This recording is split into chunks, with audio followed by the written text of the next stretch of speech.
Pagi hari ini mari kita akan belajar satu tema yang saya berdoa akan juga terus menyertai kita dan memperlengkapi kita. Memasuki semua rencana Tuhan yang indah dan baik itu sepanjang dari pertengahan tahun ini sampai akhir tahun. Kita akan belajar apa yang membentuk imajinasimu.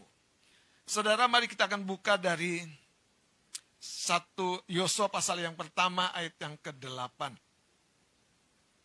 Yosua pasal yang pertama ayat yang ke-8. Tuhan Yesus sendiri nanti kita akan temukan saudara dalam kitab Lukas. Berkata bahwa barang siapa mau membangun sebuah menara, dia harus duduk dulu menghitung biayanya. Dalam perkara menghitung biaya, dalam menyusun anggaran, disitulah imajinasi kita berperan, berdampak dan mempengaruhi. Nah, saya berdoa saudara, pelajaran pagi hari ini akan menolong kita mengimajinasikan hidup kita sampai akhir tahun. Bahkan saudara pada bulan ini, apa yang memunculkan keyakinan-keyakinan itu datang dari sebuah imajinasi yang terbentuk. Itu sebabnya apa yang mempengaruhi, apa yang membentuk imajinasimu, itu akan melahirkan realita dalam hidup kita.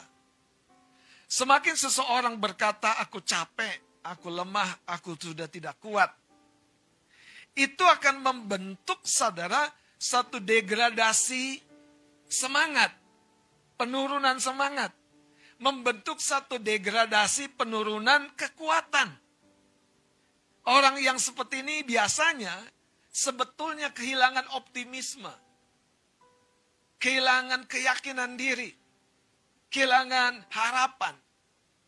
Dan kalau kita lihat lebih dalam lagi, dia masih punya kekuatan, dia masih punya relasi, dia masih juga punya modal, dia masih punya banyak. Tetapi kalau saudara, di dalam imajinasi orang seperti itu, sudah terbentuk sesuatu yang negatif.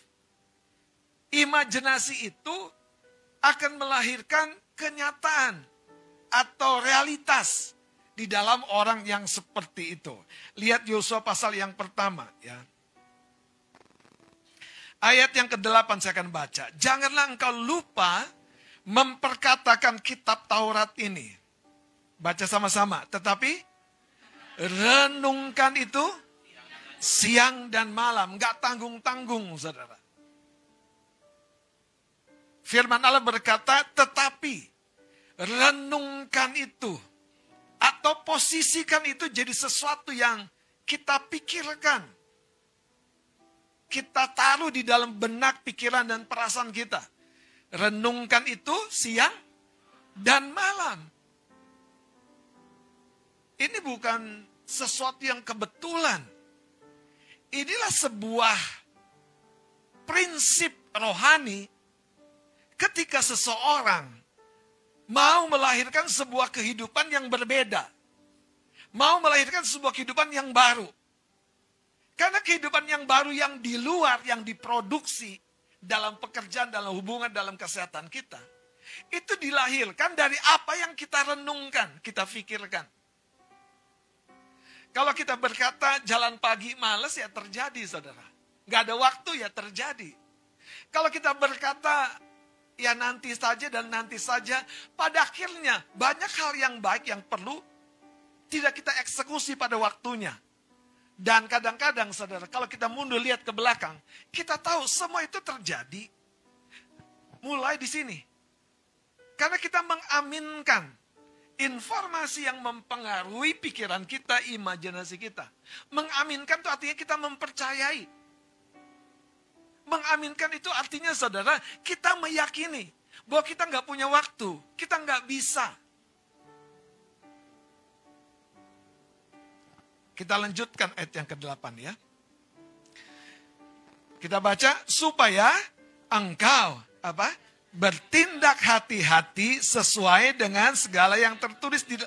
Coba, jadi tindakan eksternal kita terjadi dari apa yang kita renungkan siang dan malam.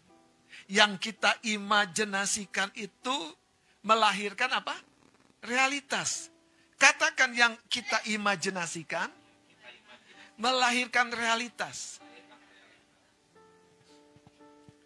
Ada beberapa orang, saudara. Pokoknya kalau ke rumah sakit, pengennya itu disuntik. Bahasa kami dulu tuh diinjeksi. Padahal sama dokter cuma disuntik vitamin. Tapi itu meyakinkan.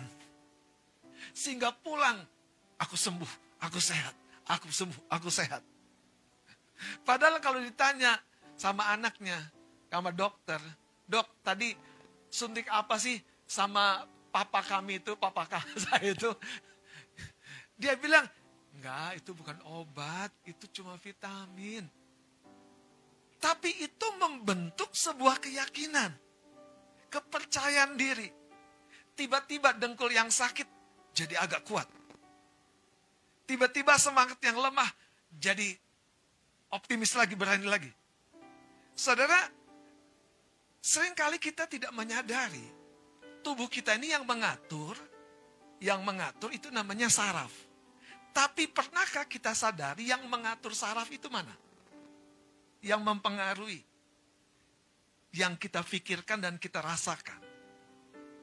Makin kita memikirkan, merasakan kemarahan, kekecewaan. Betul nggak? Tiba-tiba saudara, jantung ini jadi makin berdebar-debar atau makin melambat. Waktu kita memikirkan, saudara, debt collector datang lagi dan datang lagi, saudara. Betul nggak? Tiba-tiba seluruh tubuh kita tuh bermanifestasi. Makanya yang kita pikirkan dan kita renungkan itu akan membentuk realitas. Ini ayatnya. Saya baca lagi ya. Supaya engkau bertindak hati-hati sesuai dengan segala yang tertulis di dalamnya. Baca sama-sama. Sebab dengan demikian perjalananmu akan berhasil dan engkau akan beruntung. Saudara, bukan saya mau melebihkan faktor-faktor penentu lainnya loh. Tapi keberhasilan atau kesuksesan kita menurut Yosua 1 ayat 8 tadi tergantung sekali dengan imajinasi kita. Kalau imajinasi kita kekurangan firman, yang akan keluar apa? Yaitu pengalaman-pengalaman sendiri. Informasi dari media. Tapi kalau imajinasi kita, pikiran dan perasaan kita, perenungan kita, kuat dengan firman, ingat Yesus dicobai di mana? Di satu titik yang kritis di mana dia sudah puasa 40 hari 40 malam. Dan pencobaan yang datang bukan tentang yang lain, tentang sesuatu yang relate dengan tubuhnya, yaitu makanan. Dan pada waktu itu setan berkata, kalau engkau anak Allah, perintahkan.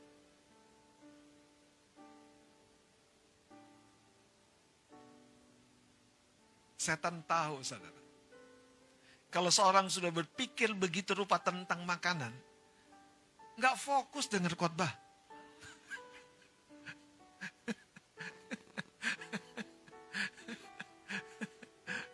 Makanya jangan kelaparan, jangan kekenyangan. Colek kanan kirinya. Aku tahu kayaknya yang Pak Pendeta katakan.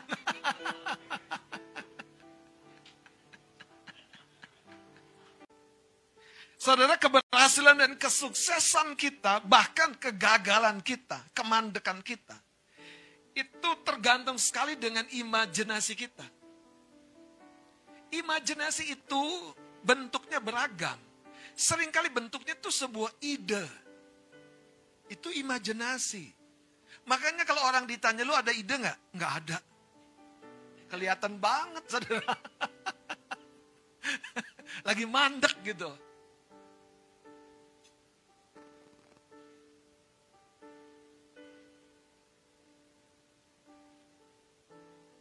Anda pernah nyebur laut gak? Siapa yang pernah nyebur laut atau kecebur di laut? Loh, gak ada yang pernah ya? Gini loh Bapak Ibu, saya pernah kecebur di laut. Terus tiba-tiba muncul Imajinasi laut itu gelap di bawah. Dan laut itu di bawah ada ikan. Dan laut yang gelap itu, saudara, tiba-tiba memunculkan ikan hiu. Coba menurut Bapak Ibu Saudara, imajinasi seperti itu membuat kita bisa bertahan di laut atau cepat tenggelam? Cepat tenggelam kan? Cepat tenggelam kan? Jadi imajinasi kita itu, saudara, sebetulnya itu seperti cangkang membungkus kita. Nah, kalau imajinasi kita negatif, yang di dalam ini sudah lahir baru. Yang di dalam ini sudah terima Yesus. Halo. Yang di dalam ini sudah terima Roh Kudus. Tapi imajinasi kita imajinasi yang lama. Makanya Roma pasal yang ke-12 berkata, berubahlah oleh.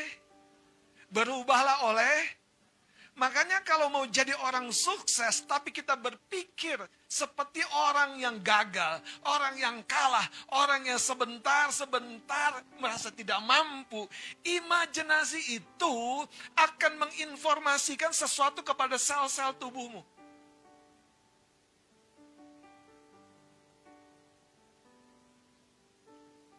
Tiba-tiba Anda jadi orang yang sepertinya kehabisan tenaga. Bagaimana Kaleb di usia 85 tahun, dia berkata, aku masih sama kuat. Aku masih sama kuat. Seperti aku disuruh Musa keluar. Yaitu apa?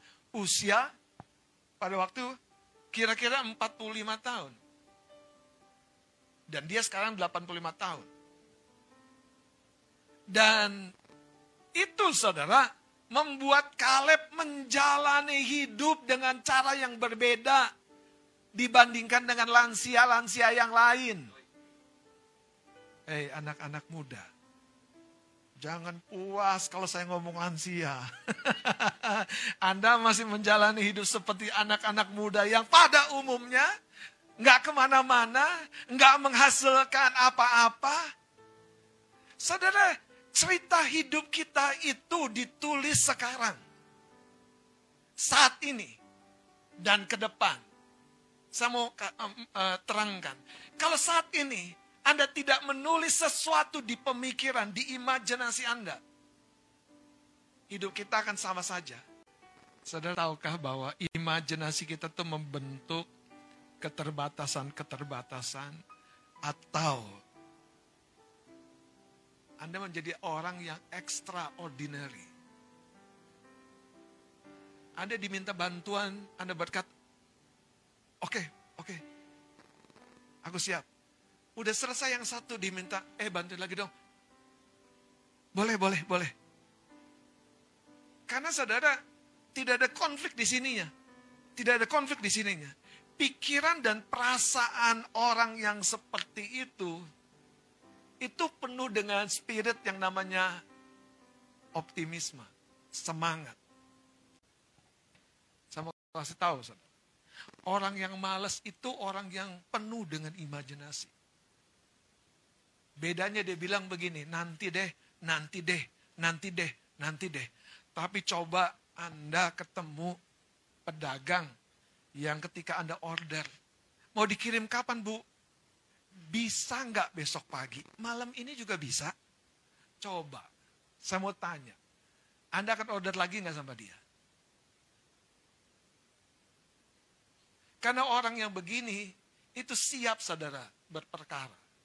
Dalam hidup kita, kalau kita terlalu cepat berkata, nanti besok nggak bisa, ujungnya itu akan membentuk realitas.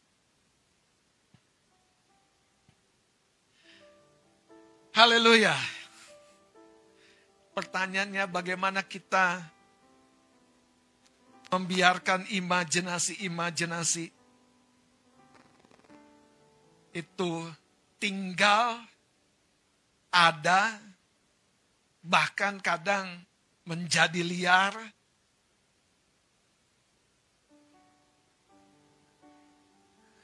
Atau imajinasi itu dipola oleh firman.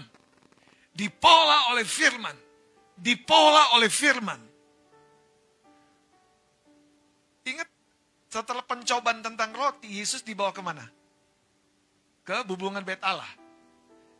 Setelah dari bubungan Bait Allah dibawa kemana? Di atas gunung yang tinggi dan diperlihatkan kemegahan dan kemuliaan dunia. Saudara, Yesus pun dicobai dalam imajinasinya. Betul sih? Ya. Terus dibilang apa? Kalau kamu menyembah aku, semua ini akan kuberikan kepadamu.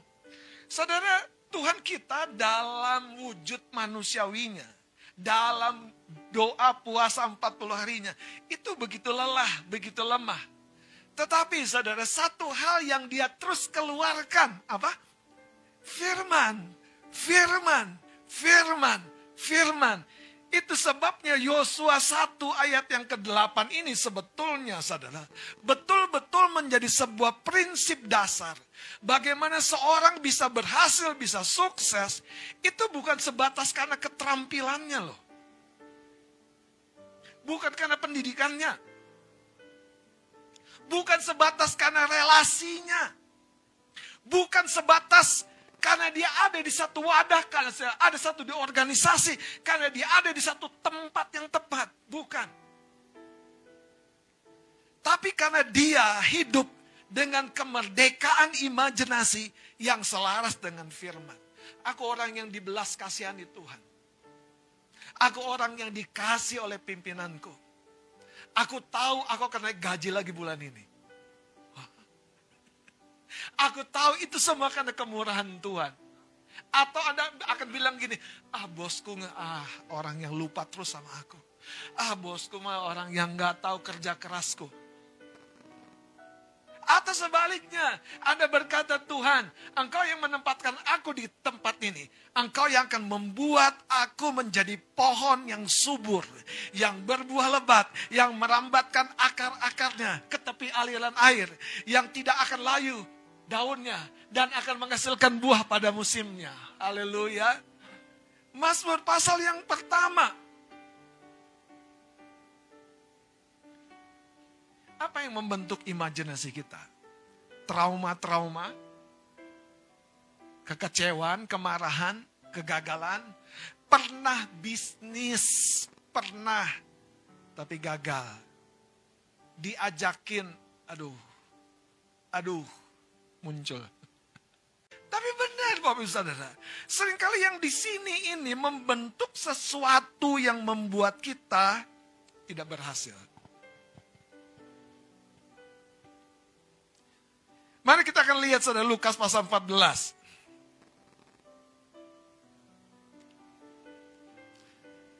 Karena apa yang kita imajinasikan, yang kita bayangkan, entah itu ketakutan, luka, trauma, ditipu, gak usah jauh-jauh, ban bocor aja. Jadi kita kemana-mana bawa ban serep, bawa pompa angin. Iya benar saudara, itu membentuk sesuatu. Tiba-tiba kita gak pede aja saudara kemana-mana. Kita mau naik tangga, pernah kecengklak naik tangga. Bukan hanya di sini traumanya, di sini saya udah traumanya.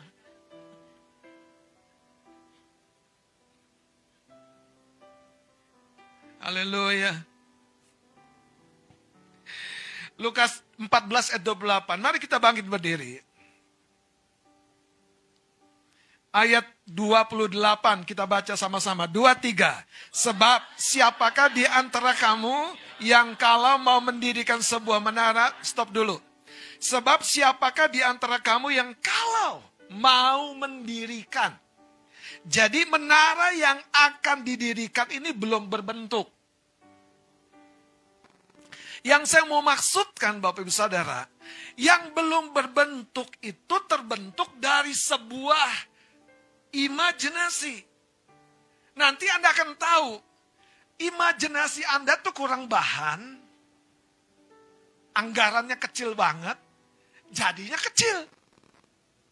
Anda tahu sih Daud itu penuh dengan sebuah perenungan, penuh dengan imajinasi ketika dia berkata, Tuhanlah kekuatanku dan gunung batuku.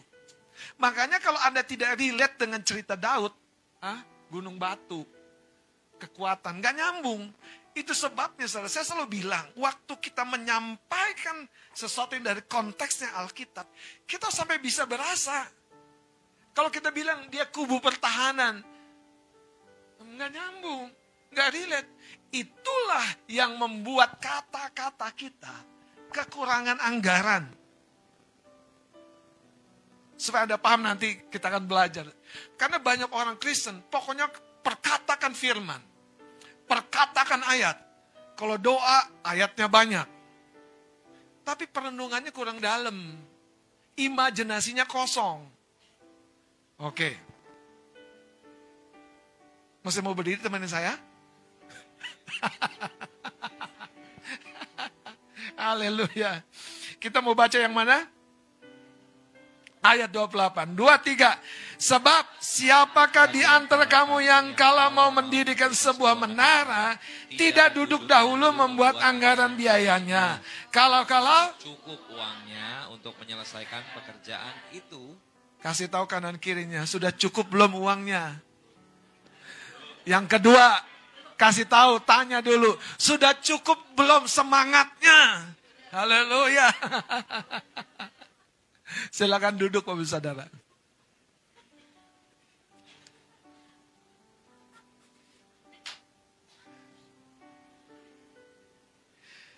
Alkitab berkata, sebab siapakah di antara kamu yang kalau mau mendirikan sebuah menara, menaranya belum berwujud. Nah, menara ini bicara tujuan-tujuan hidup kita. Menara ini bicara tujuan-tujuan dan rencana hidup kita. Imajinasikan dulu dengan baik. Kalau Anda mau berangkat keluar, langit mendung, muncul hujan kan? Di sini di pikiran kita.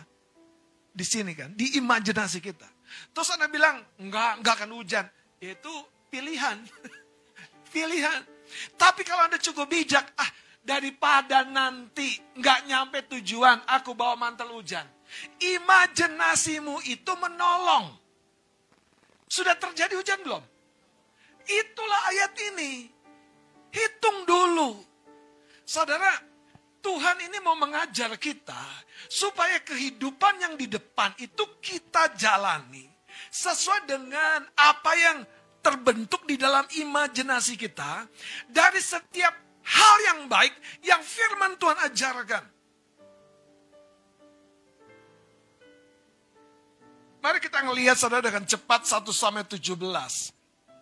Supaya kita tahu bahwa seringkali tanpa kita sadari, di dalam pemikiran kita, di dalam asumsi dan perspektif kita, di dalam rekaman-rekaman jiwa kita, itu sudah ada faktor-faktor pembuat kegagalan di area hubungan, di area kesehatan.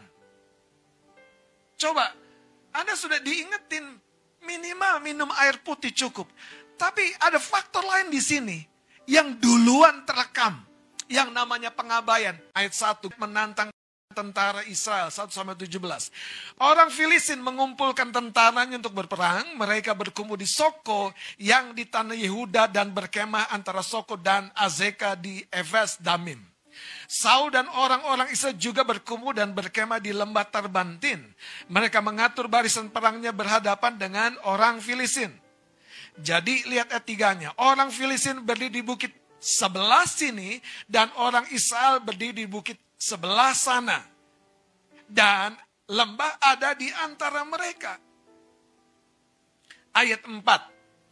Lalu tampillah keluar seorang pendekar. Lihat julukannya. Pendekar. Bukan lagi tentara.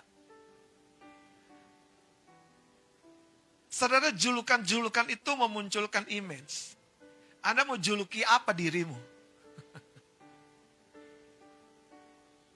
Lanjut ya. Dari tentara orang Filistin.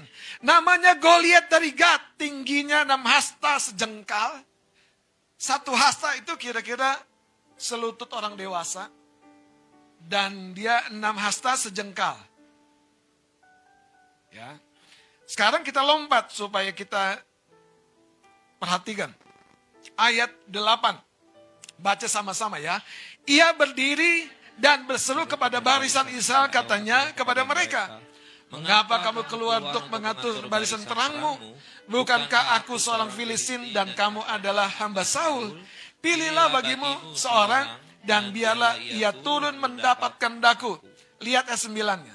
Jika ia dapat berperang melawan aku dan mengalahkan aku, maka kami akan menjadi hambamu.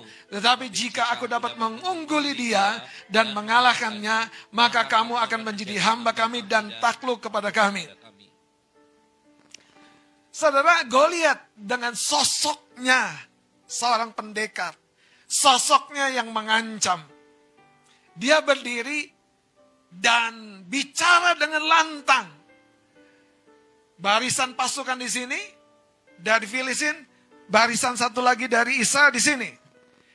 Yang tidak kalah penting, saudara. Mari kita akan lihat. Ketika ayat Alkitab ini mencatat,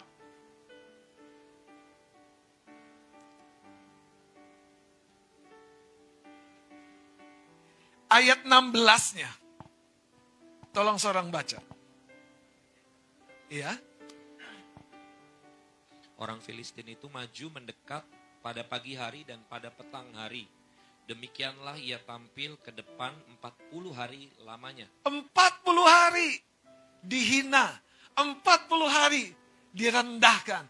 40 hari diintimidasi. 40 hari pikirannya di brainwash. Menurut Bapak Ibu Saudara. Siapa yang gak lemes? Saudara, 40 hari, 12 pengintai ke tanah Kanan melihat. Tapi konsep berpikir yang lama memunculkan ketakutan-ketakutan yang rasanya begitu nyata. Ketika mereka melihat suku Enak, mereka bilang, orang-orang itu seperti raksasa, saling memakan. Dan kami lihat diri kami seperti belalang. Goliat udah dijulukin pendekar. Tapi orang Israel sendiri bilang, kami melihat diri kami seperti belalang. Mau Bapak Ibu Saudara dilahirkan dari keturunan yang pernah gagal ini, gagal itu, gagal ini. Tapi ketika kita lahir baru, terima benih yang baru, ada perjalanan yang baru, yang ditentukan oleh Tuhanmu dan dirimu sendiri. Itu sebabnya saudara, salah satu yang sangat penting seperti Roma 12 berkata, berubahlah oleh pembaharuan budimu. Mau keluarga kita sekian kali gagal, hidup kita ditentukan oleh keputusan-keputusan kita sendiri saat ini. Katakan amin. Ada satu penelitian, Bapak Saudara. Seorang yang berkata, aku punya keturunan penyakit gula. Dan ternyata saudara, kadar gula yang tinggi atau penyakit gula itu bukan sebatas turun begitu saja di DNA seorang manusia. Tapi yang membuat itu terjadi adalah pola hidup. Apa-apa serba manis. Saudara tahu, itu proses. Makanya ketika kita membiarkan sesuatu membentuk di imajinasi kita, itu seperti 9 bulan 10 hari. Akan tiba waktunya entah kegagalan atau keberhasilan. Entah kemajuan atau kemunduran atau kemandekan. Entah keberanian mengambil keputusan, keakuratan hidup, atau kegagalan lagi, kegagalan lagi. Atau Anda menjadi orang yang tetap sama, tidak berubah.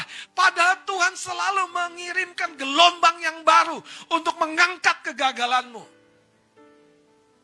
Tapi keputusan yang Anda buat yang menentukan. Keputusan, saudara.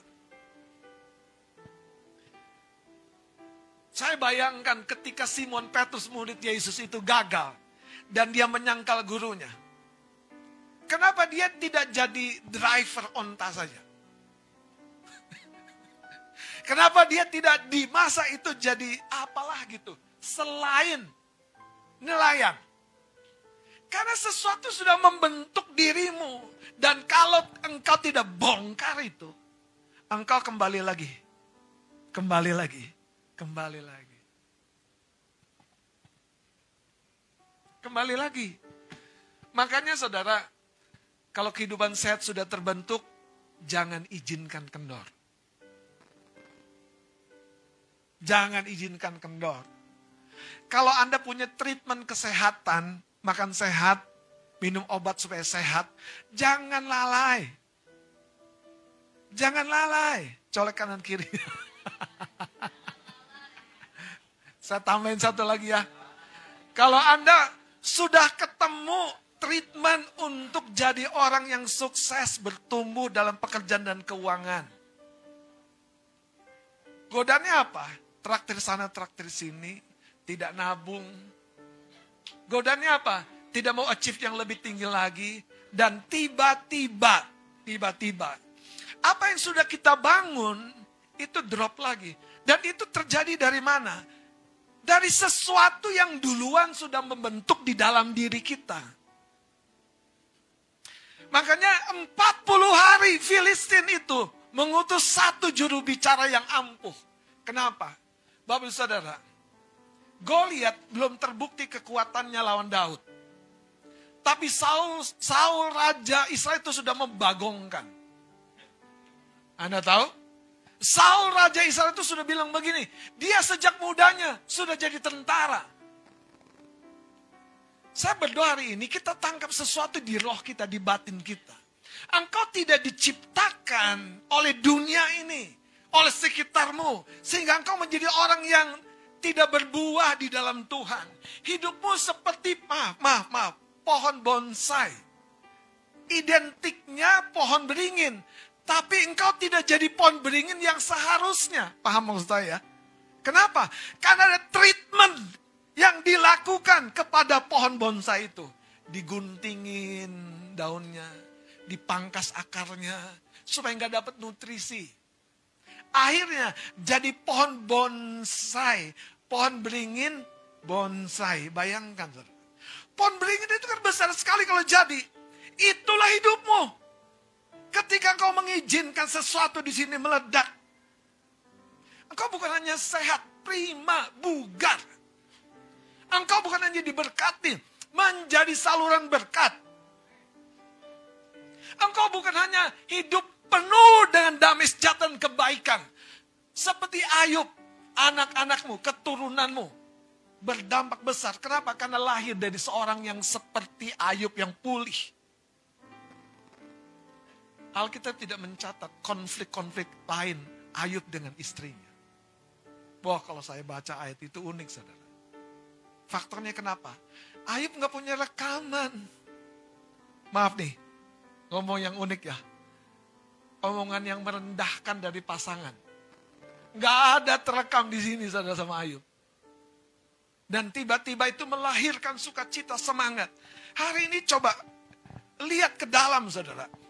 Apakah kita mengizinkan sesuatu masuk, dan itu rasanya sukar sekali dikeluarkan.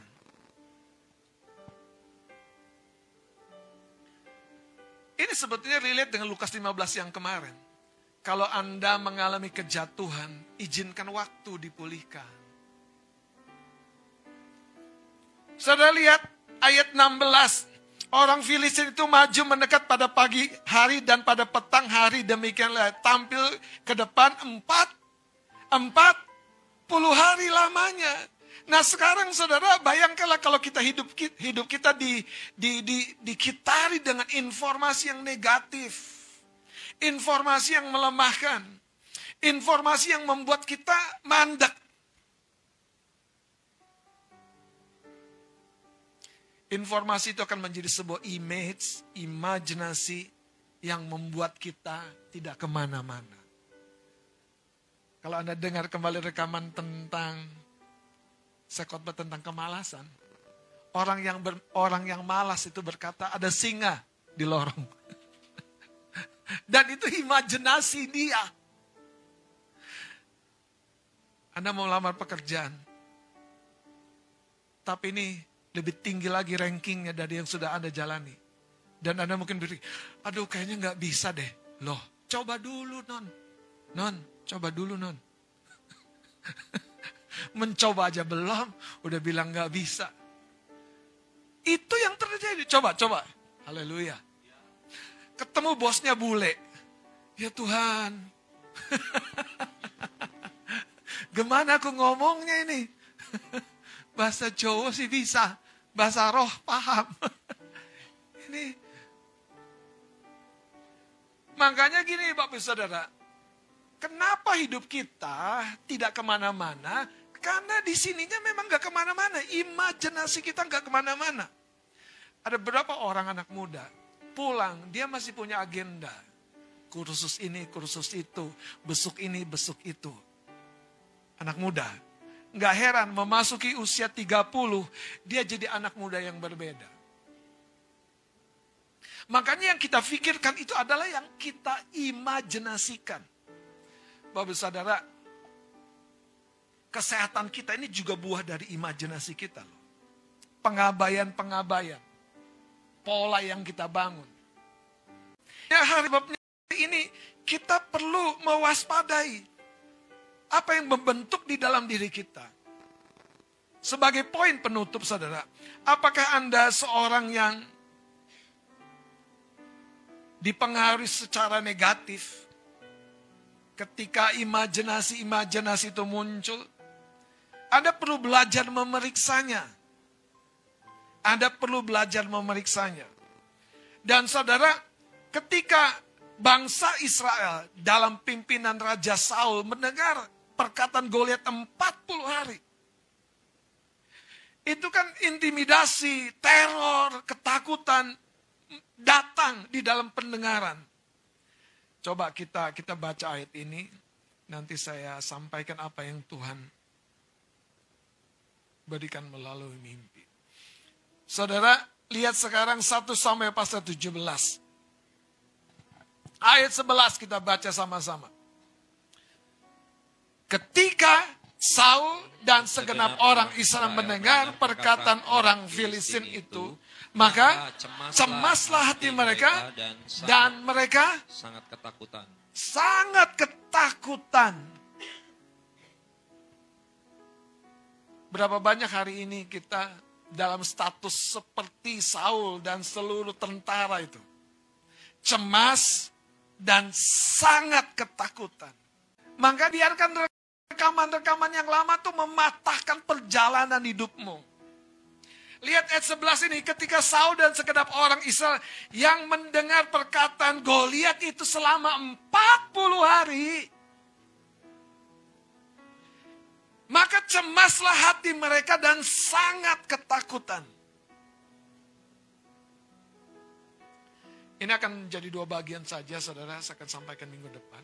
Saya mau ceritakan apa yang Tuhan sampaikan di dalam mimpi. Kira-kira 3 hari yang lalu, saudara. Sebentar saya berbaring kira-kira jam 10.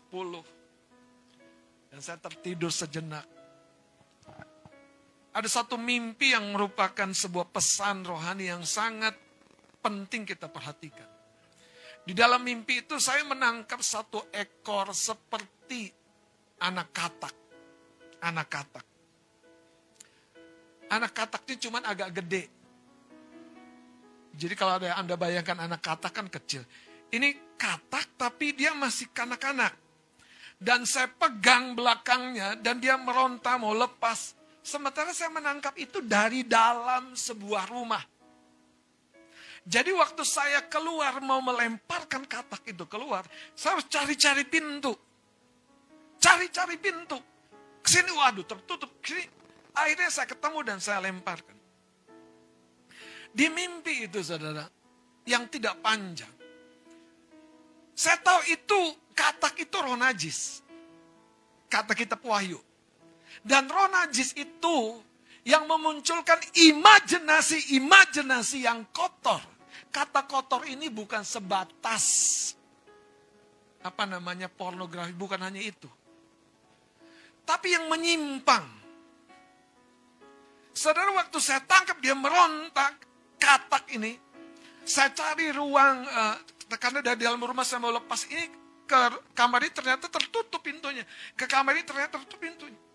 Dari situ saya tahu, saudara, setan memulai hanya dari sebuah benih yang memunculkan pikiran-pikiran yang najis, pikiran-pikiran yang kotor, pikiran-pikiran yang merasa lemah, gagal, tidak berdaya.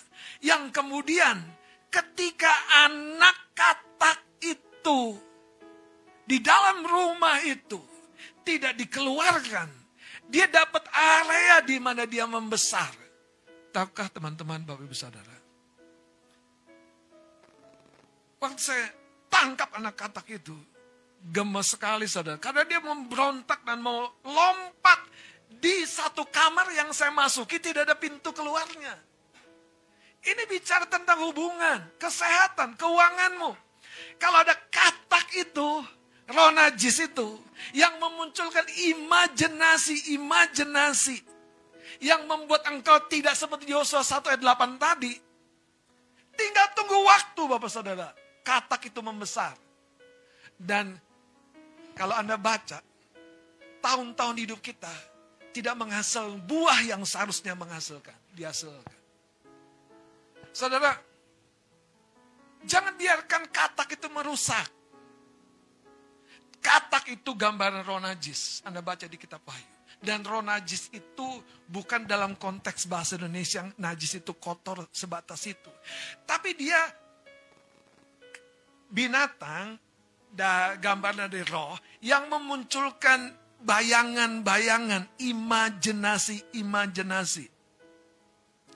Dan itu yang membuat seringkali kita punya rencana nggak jadi kenyataan.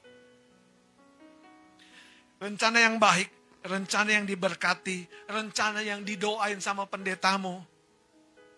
Hei, haleluya, haleluya. Kalau Anda biarkan anak katak itu jadi gede, waduh bahaya Bapak Saudara. Betul-betul bahaya. Semua potensi di dalam diri kita itu tiba-tiba terkunci saudara. Kenapa? Karena kita diganggu oleh sebuah image yang berkata, gak mampu, gak bisa, gak jadi apa-apa. Nah itu yang terjadi dengan Raja Saul dengan seluruh tentaranya. 40 hari ditanam perkataan intimidasi. 40 hari Goliat membagok di ngomong besar. Makanya Bapak Saudara, hari ini kita harus kelola apa yang muncul di imajinasi kita. Saya selalu percaya tahun ini Anda bisa menikah dengan baik. Anda bisa memasuki suatu hubungan yang baru. Anda bisa ketemu jodoh yang terbaik. Tahun ini Anda bisa ketemu pekerjaan yang sangat-sangat jauh lebih baik. Pertanyaannya, sebagai bagian yang terakhir, sudahkah kita tahu kata-kata itu di kamar mana itu? Di kamar mana? Di kamar hubungan? Di kamar kesehatan? Atau di kamar pekerjaan? Kita kayak terkunci. Katak itu bukan katak besar. Waktu saya tangkap belakangnya, saudara, itu meronta mau lepas. Dan saya cari ruang untuk keluar. Hampir tidak ketemu ruang di mana itu ada pintunya keluar. Dan itu bicara sesuatu dalam hidup kita. Jangan biarkan imajinasi kita yang bukan datang dari Kristus meruntuhkan hidup kita. Saudara, sebagai ayat terakhir, mari kita buka kitab Filipi.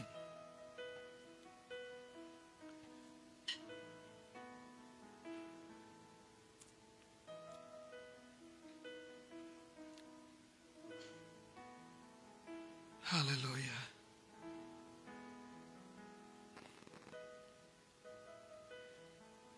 Kita lihat Filipi pasal yang keempat. Filipi pasal 4 ini treatment buat jiwa yang gundah gulana dan galau. Kalau Anda baca, betul saudara. Itu, luar biasa sekali. Kapan-kapan kita bahas lebih dalam lagi ya. Coba lihat saudara, ayat 4 ini mulai, Filipi pasal 4. Bersukacitalah senantiasa dalam Tuhan. Ini treatment buat jiwa. Jiwa kita. Sekali lagi ku katakan, bersukacitalah. Bahkan lihat ayat 5, hendaklah kebaikan hatimu diketahui semua orang. Tuhan sudah dekat. Janganlah hendaknya kamu khawatir. Janganlah hendaknya kamu khawatir tentang Jadi apakah kekhawatiran yang mendorong kita melangkah keluar dari rencana Tuhan? Mengambil keputusan yang lain? Saya lanjutkan. Tetapi nyatakanlah dalam segala hal keinginanmu kepada Allah dalam doa dan permohonan dengan ucapan syukur. Terus, baca sama-sama. Damai sejahtera Allah yang melampaui segala akal dan akan memelihara hati dan pikiranmu dalam Kristus Yesus. Jadi hati dan pikiran kita perlu damai sejahtera. Itu akan memelihara kita tetap waras. Tetap tune in. Tetap nyambung dengan apa yang Tuhan mau. Tidak ngelihat pintu tertutup, pulang deh. Tetap nyambung. Tuhan bilang tahun ini terjadi, percaya. Oke, sekarang lihat ayat 8-nya, kita bangkit berdiri, kita akan tutup pada ayat ini. Kita baca 2-3. Jadi akhirnya saudara-saudara, semua yang benar, semua yang mulia, semua yang adil, semua yang suci, semua yang manis, semua yang sedap didengar, semua yang disebut kebajikan dan patut dipuji, apa? Pikirkanlah semua itu. Imajinasikanlah semuanya itu. Renungkanlah semuanya itu. Jadi artinya Bapak Saudara, rancangan Tuhan tidak pernah hanya pada satu kamar.